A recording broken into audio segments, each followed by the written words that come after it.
오늘 우리에게 주신 하나님의 말씀은 창세기 21장 8절에서 21절 말씀입니다.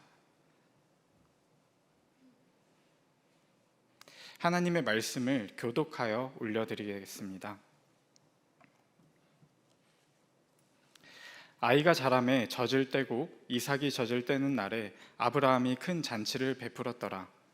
사라가 본즉 아브라함의 아들 애굽 여인 하갈의 아들이 이삭을 놀리는지라.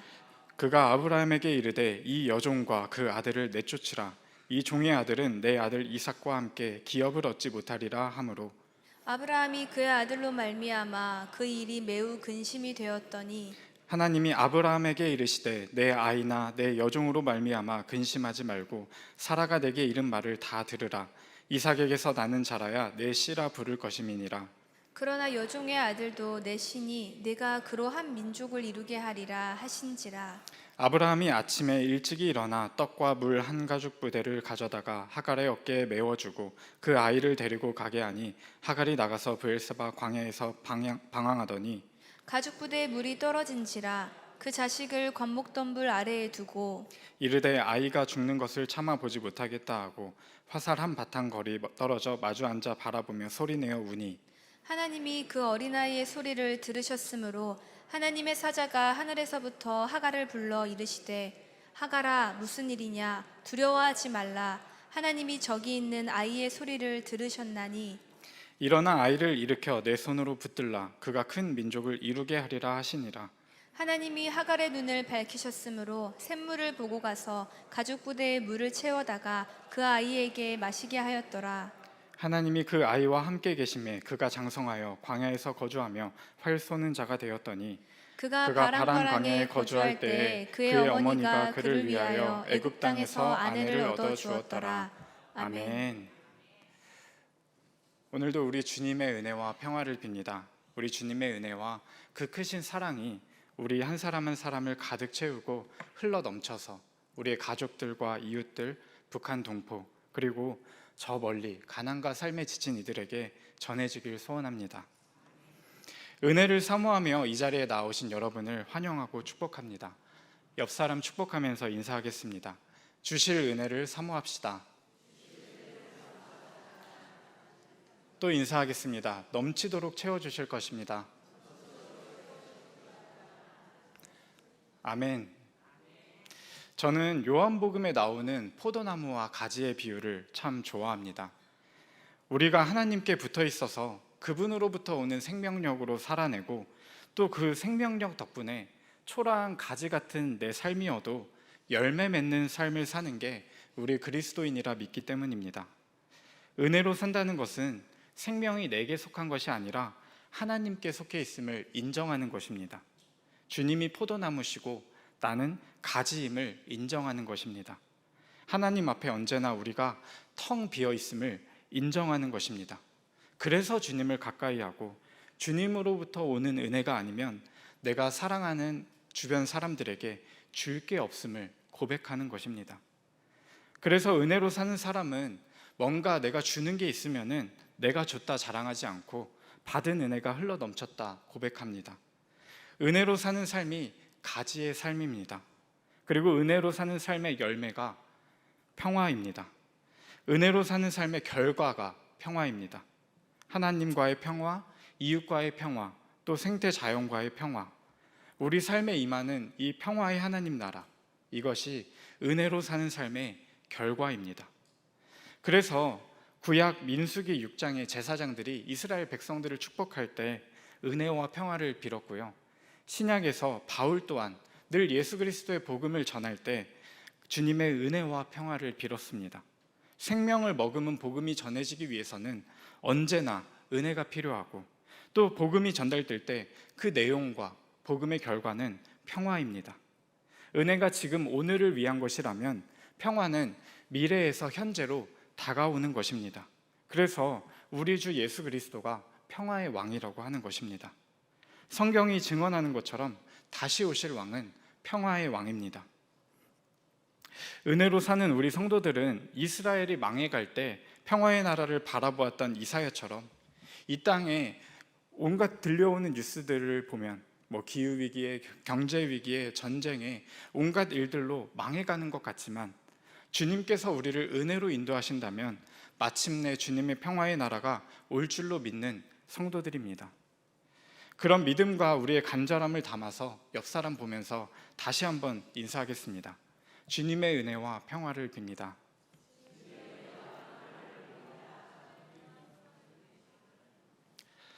삶은 여정입니다. 이 말에 동의하십니까?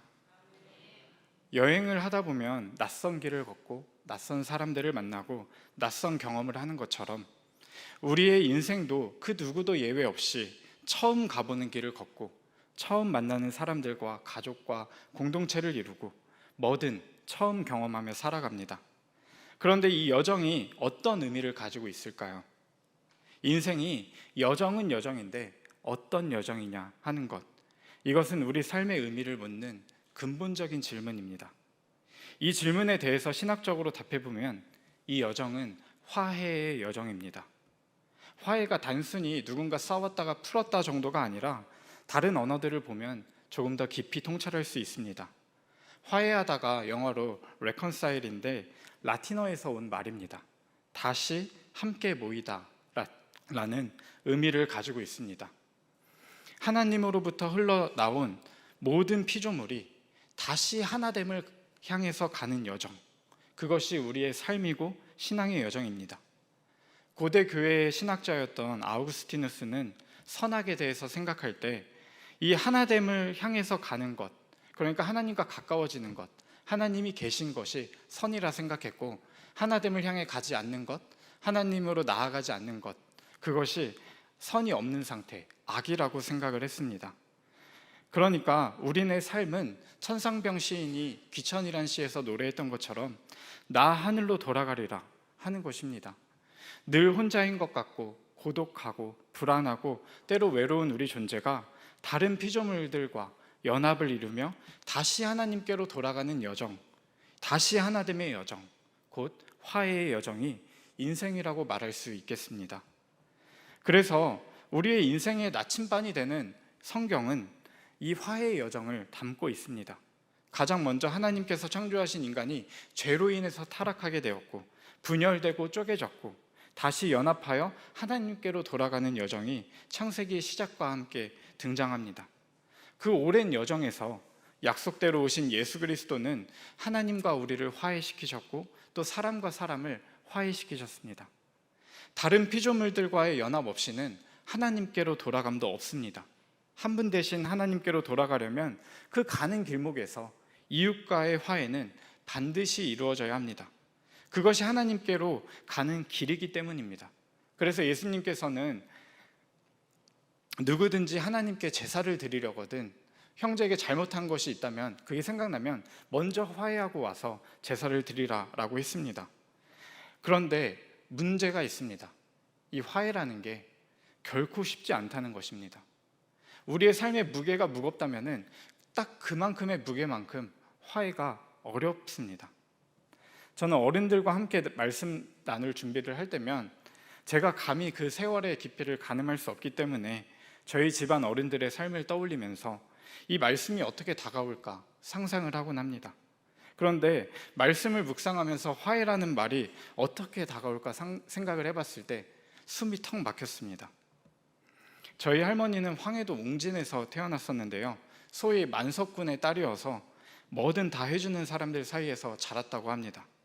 스스로 할 줄 아는 것이 하나도 없었다고 합니다. 비교적 꽤 늦은 나이였던 23세 시집을 가게 되었는데요, 결혼을 하고 1년쯤 지났을 때 38선이 그어졌습니다. 할머니의 시댁은 황해도 벽성이었고 그 친정은 황해도 웅진이었는데 그 사이로 38선이 그어져서 시댁은 이북, 친정은 이남이 된 것입니다. 할아버지가 일할 거리를 찾기 위해서 할머니 친정으로 먼저 가게 되었고 할머니는 혼자서 지내다가 따라가려고 했더니 위험하다면서 시아버지가 소달구지의 막내 시동생이랑 같이 떠나보낸 것이 시댁 식구들과의 마지막 만남이 되었다고 합니다. 친정으로 또 이남으로 내려간 할머니의 삶을 할머니를 기다리고 있었던 것은 안락하고 안정된 삶이 아니었습니다. 그 당시 분위기가 이북에서 넘어온 사람들은 청년단, 자유대 이런 것에 가입을 해야 했었고, 하루는 이 청년단이 농사지을 물을 북쪽에서 막고 있으니까 그 뚝을 깨트리는 작전을 미군들과 벌이게 되었습니다. 저희 할아버지는 그 작전에 참여했다가 다리에 총을 맞게 되었습니다. 이것은 시작에 불과했습니다. 치료를 받고 다 나았을 때 할아버지는 경찰 시험을 봐서 경찰이 되었었는데 곧바로 한국전쟁이 터졌습니다. 할아버지는 전장으로 가게 되었고 할머니는 자녀들을 데리고 피난길에 올라가야 했습니다. 북한에서 우후죽순 밀고 내려올 때 지주였던 할머니의 친정 아버지는 총살을 당했습니다. 시신조차 거두지 못하고 전쟁을 피해가는 길엔 아이 셋을 차례대로 잃었습니다. 할머니는 여전히 그때를 떠올리며 말합니다. 나 고생한 거 말로 다 못해. 전쟁으로 인해서 모든 것이 다 무너졌던 세상에서 지금껏 살아온 저희 할머니, 또 같은 세대를 살아온 어르신들에게, 그리고 그런 어른들의 자녀로 자라면서 그분들이 간직한 그 아픔과 상처를 고스란히 몸으로 느끼며 살아온 분들에게 어떻게 화해를 가볍게 말할 수 있겠습니까? 결코 그럴 수 없습니다. 화해는 우리의 인생의 무게만큼이나 어려운 것임에 틀림없습니다. 그러나 그 어려운 것이, 어려운 삶이 우리에게 주어진 것처럼 어려운 소명 또한 우리 그리스도인들에게 주어져 있습니다. 하필 우리가 이 시기에 이 나라에, 이 땅에 태어났습니다. 그리고 화해가 하나님의 비전이라고 합니다. 올해가 전쟁을 멈추기로 한 정전협정이 이루어진 지 만으로 70년이 되는 해입니다. 우리 교단 총회는 작년에 합동과 함께 그 정전협정 70주년이 되는 해를 맞이해서 남북 평화통일 비전 공동선언문을 발표했습니다. 그리고 지난 주일이었던 6월 25일부터 정전협정일까지 한 달간 특별 기도 기간으로 지키고 있습니다. 그리고 지난 주일에 저희 교단 총회장이 목회 서신도 보냈는데요. 내용이 이렇습니다. 평화이신 예수 그리스도는 그분의 보혈로 우리를 화해의 자리로 초대하십니다. 분단이 남북한의 정치, 경제, 사회, 문화를 왜곡하는 죄임에도 불구하고 이를 해결하기 위한 화해의 직책을 충실하게 감당하지 못했습니다. 한반도 평화는 바로 예수 그리스도께서 십자가에 흘리신 보혈의 능력을 힘입은 우리가 화해의 제자도를 실천할 때 주시는 선물입니다. 총회장의 서신에서도 거듭해서 강조하는 것이 있죠. 보혈의 능력을 힘입은 우리가 화해의 제자도를 충실하게 감당할 때 평화를 선물로 받는다고 합니다. 처음 우리가 축복을 서로 했던 것처럼요, 은혜를 받은 우리가 은혜로 살아가야 비로소 평화의 열매를 맺을 수 있다라고 하는 것입니다.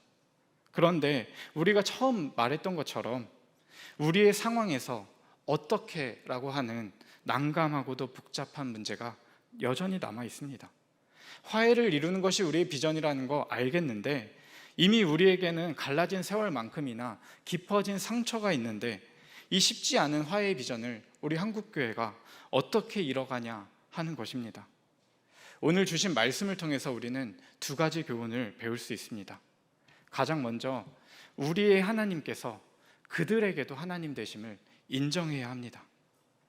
화해를 향한 첫 발걸음은 우리 입장에서는 좀처럼 상상하기 어렵지만 나의 하나님이 그들에게도 하나님 되심을 인정하는 것, 받아들이는 것입니다.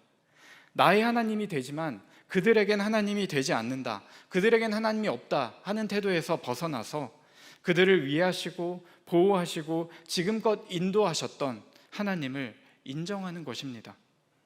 아브라함을 부르시는 이야기는 아브라함이 수많은 자녀들을 얻게 될 것이라는 약속과 함께 시작되었습니다.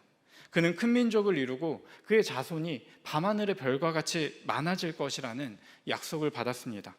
그러나 세월이 지나도 사라에게는 자녀가 생기지 않았습니다. 절망적인 현실을 마주할 때 늘 우리가 주의해야 하는 것은 얄팍한 현실 감각입니다. 사라는 하나님을 기다리기보다 현실적인 판단으로 현실적인 방법을 선택했습니다. 자신의 여종 하갈을 아브라함에게 들여보냈습니다. 탁월한 현실 감각 덕분에 사라의 계획이 성공했습니다. 하갈이 아이를 갖게 되었습니다. 그러나 하나님의 계획이 성공한 것은 아니었습니다. 사라의 계획이 성공하고 두 여인의 관계에 변화가 생기기 시작했습니다. 아브라함의 아이를 뱃속에 품은 하갈이 더 이상 여종으로 살기 원하지 않았습니다. 당연한 요구였을 수 있겠지만 사라는 그 요구를 참을 수가 없었습니다. 그래서 아브라함에게 찾아가서 따지듯 말했습니다. 내가 받는 모욕은 당신이 받아야 옳습니다. 쏘아붙이는 아내와의 갈등을 피하고 싶은 아브라함은 당신의 종이니 당신이 알아서 해라 라는 무책임한 태도로 일관했습니다. 그 태도에 힘입은 사라는 하갈을 학대했고 결국 하갈은 광야로 내몰리게 되었습니다. 그렇게 도망친 광야에서 하갈이 한 천사를 만났습니다. 천사는 하갈에게 이스마엘이라는 이름을 주었죠. 그 뜻은 하나님께서 너의 고통을 들으셨다라는 의미입니다. 그리고 천사를 만났던 그곳에서 나를 살피시는 하나님의 우물이라는 뜻의 브엘라 헤로이라는 이름을 지었습니다. 하갈은 천사의 말대로 다시 사라에게 돌아가서 복종합니다. 사라가 이집트 사람 하갈을 학대하는 장면이 이스라엘 사람들에게 어떻게 보였을까요? 우리로 하여금 이 장면은 어떤 편견에서 벗어나게 하는 것입니다. 히브리 사람 사라가 이집트 사람 하갈을 학대한다. 우리에게 좀 와닿게 생각해 보면요, 북한 사람을 남한 사람이 학대하고 있는 장면입니다. 출애굽기에서 이집트가 이스라엘 백성을 학대했다라고 할 때 쓰였던 단어가 그대로 여기에 쓰이면서 이 말씀을 듣는 사람으로 하여금 이스라엘은 선하고 이집트는 악하다라고 하는 단순한 편견에서 벗어나게 하는 것입니다. 사라는 나아가 하갈과 이스마엘, 그를 여종과 그의 아들이라고 부르면서 이름조차 부르지 않는 모욕을 선사합니다. 이것은 존재를 지우는 모욕입니다. 사람은 누구에게나 양심이 있죠. 그래서 눈에 보이는 사람의 어려움을 외면하기가 쉽지 않습니다. 그래서 눈에 안 보이게 만들어 갑니다. 인류의 역사에서 누군가에게 심각한 폭력을 저지를 때마다 이런 일들을 반복했습니다. 없는 사람으로 만들었습니다. 어떻게 그렇게 하냐면은 존재를 지우는 표현을 사용하면 됩니다. 독일이 유대인을 학살할 때 사람이라 부르지 않고 쥐라고 불렀습니다. 그리고 비교적 최근인 1990년대에 있었던 르완다 집단 학살에서는 상대 민족을 바퀴벌레라고 표현하게 했습니다. 사람의 얼굴을 지워야 처참한 폭력을 저질러도 양심의 가책을 느끼지 않을 수 있기 때문입니다. 이런 표현들이 우리 일상에도 널려 있죠.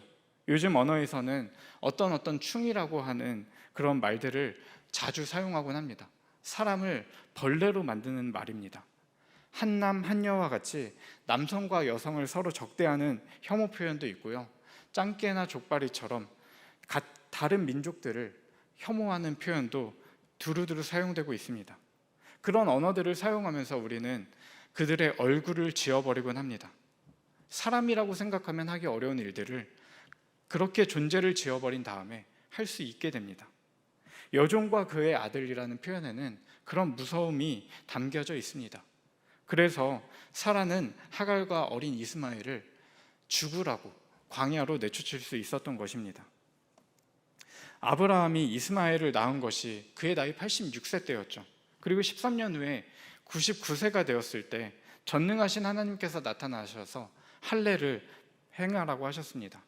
이 아브라함과 이스마엘이 할례를 행했을 때 하나님께서 그 자리에 나타나셔서 이런 언약을 주십니다. 사라를 통해서 또 다른 아들을 낳게 될 것이다. 결국 한 해 뒤에 이삭이 태어났고, 이삭이 젖된 것을 축하하는 자리에서 이 해묵은 갈등이 폭발하게 되었습니다. 오늘 말씀 9절과 10절을 함께 읽겠습니다. 사라가 본즉 아브라함의 아들 애굽 여인 하갈의 아들이 이삭을 놀리는지라. 그가 아브라함에게 이르되 이 여종과 그 아들을 내쫓으라. 이 종의 아들은 내 아들 이삭과 함께 기업을 얻지 못하리라 하므로.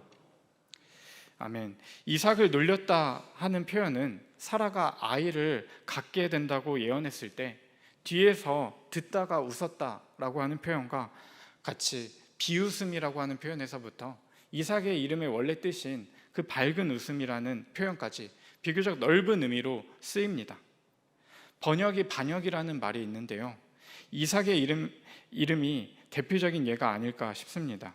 함께 노는 것을 보고라고 이 개역개정은 공동번역은 번역을 했습니다. 개역개정에서는 놀리는 거라고 표현을 했고 공동번역에서는 함께 노는 것을 보고라고 번역을 한 것입니다. 이집트 여인 하갈의 아들 이스마엘이 이삭과 함께 놀면서 웃었을 수도 있고요, 정말 비웃었을 수도 있습니다. 어쨌든 뒤에서 나오는 내용을 보면은 사라의 마음을 어렵게 한 것은 이스마엘의 놀림이라기보다는 이스마엘의 존재 그 자체였습니다. 사라에게 이것은 누가 기업을 이어가냐의 문제였습니다. 따지고 보면은 이스마엘이 장남이었습니다. 10절 말씀 세 번역인데요. 저 여종과 그 아들을 내보내십시오. 저 여종의 아들은 나의 아들 이삭과 유산을 나누어 가질 수 없습니다. 사라가 적개심을 품었습니다. 적개심이라고 하는 것은 그가 사라져야지 내가 산다라고 하는 마음입니다. 아브라함은 지금 이 상황이 너무나도 괴로웠습니다. 그러나 하나님께서 사라의 말을 들으라고 하셨고 다음 날 아브라함은 하갈과 이스마엘을 내쫓게 되었습니다. 이스마엘에게 먹을 것과 물을 챙겨서 내보내긴 했지만 어디로 가는지, 어디로 가야 할지 알려줄 수도 없었습니다. 하갈의 목적지가 어디였을까요? 어린 아들과 척박한 광야를 건널 수나 있었을까요?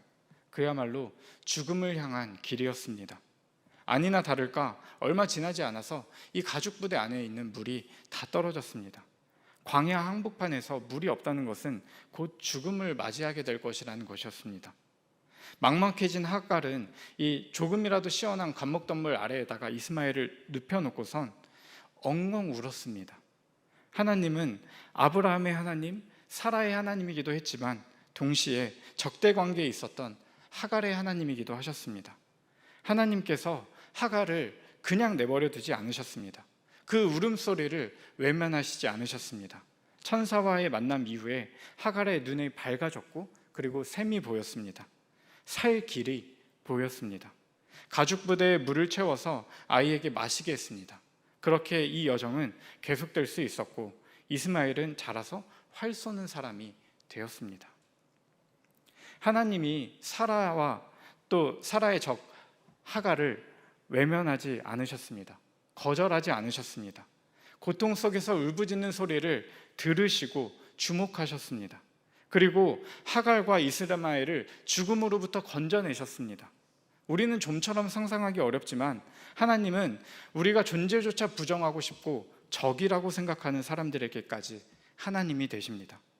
북에 있는 형제 자매들에게도 하나님이 되십니다. 이것을 인정하는 것이 우리가 내디딜 수 있는 화해의 첫걸음이 될 수 있습니다. 창세기가 상당한 분량을 할애해서 이 장면을 담고 있는 것은 우리가 기억할 필요가 있고 주목할 필요가 있습니다. 한국전쟁 전에요, 북쪽의 성도가 15만 명에 달했습니다. 당연히 목사들도 많았고요, 저희 교단의 신학교도 평양에 있었습니다. 그런데 1948년에 이제 각각의 정부가 세워지면서 이 교회에 대한 핍박이 시작되었습니다. 대표적인 발단이 되는 사건이 주일에 있었던 선거 사건이었어요. 그러고 나서 목사들에게 그 체포령이 떨어지고 나니까 거의 대부분의 목사들이 남쪽으로 내려오게 됩니다. 그리고 많은 성도들이 남쪽으로 내려오게 되었습니다. 결국에는 전쟁이 끝난 뒤에 통계를 내보니까 고작 10대 명의 목사만이 북쪽에 남아 있었습니다. 북한 교회는 쫓겨난 하갈과 이스마엘처럼 척박한 광야에서 물이 다 떨어져가는 상황이었습니다. 그러나 하나님께서 하갈의 눈을 밝히셨듯이 샘을 찾게 하셨습니다. 하나님께서 지키시고 보호하시고 인도하셨습니다. 거의 모든 그리스도인들이 다 떠나갔지만 그곳에 분명 남은 자들이 있었습니다.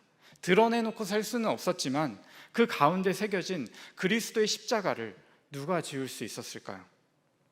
물이 다 떨어지는 상황처럼 목사도 없고 강압적 체제 속에서 살아남으려면 정치적 구호도 때로 외쳐야 했습니다. 그렇지만 살아남았습니다. 하나님의 은혜로 눈이 밝아지고 샘물이 있었습니다. 북한이 1970년대에 이르렀을 때는 종교를 이용해서 세계의 무대로 나오려고 했었습니다. 그때 세계의 많은 교회들도 세계교회 협의회나 아니면 미국 장로교나 또 일본 교회, 교단들이 그 북한 정권을 이용해서 북한의 형제 자매들에게 숨쉴 구멍을 만들어 주었습니다. 광야를 살게 되었지만 하나님은 분명 그들과도 함께 하셨습니다. 여종과 그의 자식이라는 표현처럼 북녘의 사람들의 존재를 지우고 싶은 마음이 우리 안에 있습니다. 우리는 북한의 교회가 어딨어 하는 말을 쉽게 하곤 합니다. 그러나 창세기는 굳이 이 장면을 길게 기록하면서 우리에게 알려줍니다. 하나님은 우리의 적들이라고 생각하는 북한의 형제 자매들에게도 하나님이시다. 이것이 마음으로 받아들여진다면 우리의 화해는 시작될 수 있습니다. 우리가 교류를 시작할 수 있는 상황과 여건이 된다면 극소수일지라도 우리 교회들은 먼저 북녘의 그리스도인들과 교류할 수 있게 되지 않을까요? 그때를 위해서 우리는 가장 먼저 그들의 존재를 인정해주고 하나님께서 그들에게도 하나님이 되셨다 하는 것을 기억해야 합니다. 두 번째로 화해는 미래로부터 옵니다. 화해의 여정은 미래를 향해서 나아가는 여정입니다. 오늘의 본문의 맥락을 살펴보면 바로 뒤에 모리아 산에서 이삭을 바치는 이야기가 등장합니다. 이 두 이야기에는 공통점이 있습니다. 이스마엘이 죽을 위기에 처하는 장면과 또 이삭이 죽을 위기에 처하는 장면입니다. 둘 다 아들을 잃는 시련이라는 것입니다. 하나님께서 개입하지 않으셨다면 이스마엘은 광야에서 죽게 될 것이었고요, 이삭은 모리아산에서 죽게 될 것이었습니다. 그러나 하나님께서는 이스마엘에게 샘물을 마련해 주셨고 이삭에게는 재물을 마련해 주셨습니다. 하나님은 아브라함의 다음 세대를 모두 살리셨습니다.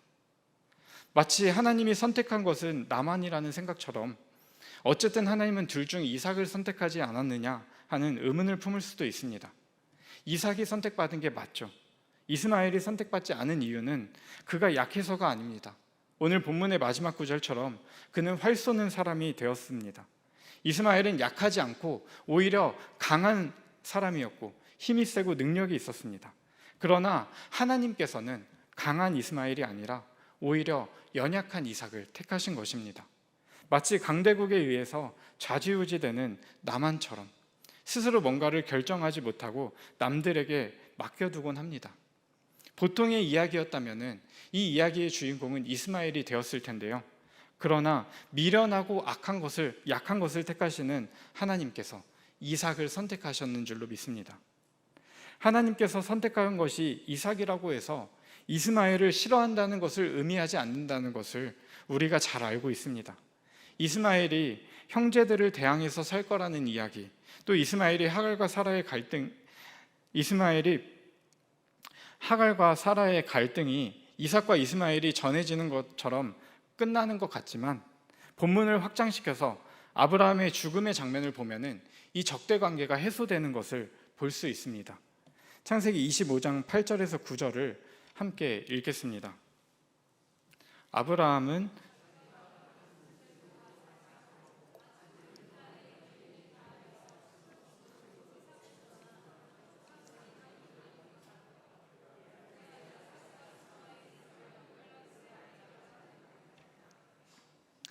여기에 이삭과 이스마엘이 함께 있습니다. 쫓겨난 이스마엘이 앙심을 품고 살아가지 않았습니다. 이삭도 이스마엘을 미워하면서 경계하면서 살아가지 않았습니다.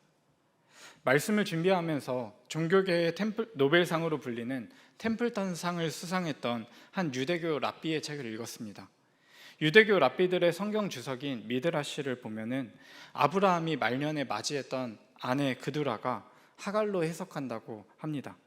그럼 왜 하갈이 그두라라고 불렀느냐라고 하는 질문에는 하갈의 행동이 향이라고 하는 뜻의 그두라처럼 향기로웠기 때문이라고 그렇게 적어두고 있습니다. 랍비들이 해석이 의미하는 바를 잘 생각해 보면은 아브라함과 이삭이 하갈과 그의 아들 이스마엘을 내쫓은 채로는 평화롭게 살 수 없었다라는 의미이기도 합니다. 이미 아픔과 상처가 있기 때문에 사라가 살아있는 동안에는 아브라함이 사라를 존중했습니다. 그러나 사라가 죽고 나서 그들은 화해를 시작했습니다. 아브라함이 자녀들을 생각하면은 그대로 둘 수 없었을 것입니다. 그래서 아브라함의 장례식에 이삭과 이스마엘이 함께 있을 수 있었다고 랍비들은 이야기와 이야기 사이에 빈틈을 채워갑니다. 이 해석이 무조건 옳다라고 말하는 것은 아닙니다. 언제나 여러 해석이 가능하죠. 다만 그드라가 나오는 구절, 마지막 그 창세기 25장의 11절을 보면은 그럴 수 있겠다 싶습니다. 창세기 25장 11절인데요. 아브라함이 죽은 후에 하나님이 그의 아들 이삭에게 복을 주셨고 이삭은 브엘라 헤로이 근처에 거주하였더라. 브엘라 헤로이가 어디였습니까? 처음에 하갈이 쫓겨났을 때 거기에서 나를 살피시는 살아계신 하나님의 우물이라고 이름 지었던 곳 아닙니까? 성경 지명에 밟지 않은 우리는 그냥 이게 스쳐 지나가는 구절이었을 수 있겠지만 오경을 달달 외우고 있는 유대인들의 눈에는 그냥 지나칠 수 없는 구절이었을 것입니다. 화해는 미래로부터 옵니다. 아브라함이 이 갈등을 당대에는 해결할 수 없었다라는 것을 모르지 않았습니다. 그러나 자녀들에게는 서로를 물어뜯는 적대심과 미움, 원망을 대물림하고 싶지 않았습니다. 자녀 세대를 위해서 화해를 꿈꾸고 다시 실행을 했습니다. 화해의 씨앗을 심었기 때문에 그가 죽은 후에 이삭과 이스마엘은 함께 서 있을 수 있었던 것입니다. 사랑하는 성도 여러분, 우리의 자녀들과 손주들이 어떤 세상에 살았으면 좋겠습니까? 증오와 미움과 적개심과 혐오를 가득 채운 세상입니까? 예나 지금이나 한반도는 핫플입니다. 사람들이 많이 몰려오는 인기 많은 장소라는 뜻입니다. 한국전쟁 당시에 전 세계에서 수많은 청년들이 우리나라에 몰려왔습니다. 그리고 이곳에서 100만 명이 넘는 청년들이 전쟁의 참혹함을 경험하고 죽었습니다. 아브라함이 사라를 존중했던 것처럼 전쟁을 경험했고 또 그 부모의 상처와 아픔을 고스란히 느꼈던 자녀 세대들에게는 그분의 심정들을 우리가 존중해야 합니다. 그런데 우리의 자녀들을 생각하면 어떻습니까? 70년 전엔 우리 한반도가 전 세계의 청년들이 몰려와서 참혹함과 죽음을 경험했던 곳이라면 이제는 이 땅이 앞으로 어떻게 돼야겠습니까? 이제는 이 땅에서 앞으로는 전 세계의 청년들이 몰려와서 예수 그리스도의 생명과 평화를 경험하기 위해 오는 것이어야 하지 않겠습니까? 하나님께서 왜 우리 한국교회를 양적으로 성장하게 하셨을까? 또 교회뿐만 아니라 우리 한국 문화가 전 세계에 주목을 받게 하셨을까? 생각을 해보면요, 이 또한 역사를 주관하시는 하나님의 섭리라 느껴집니다.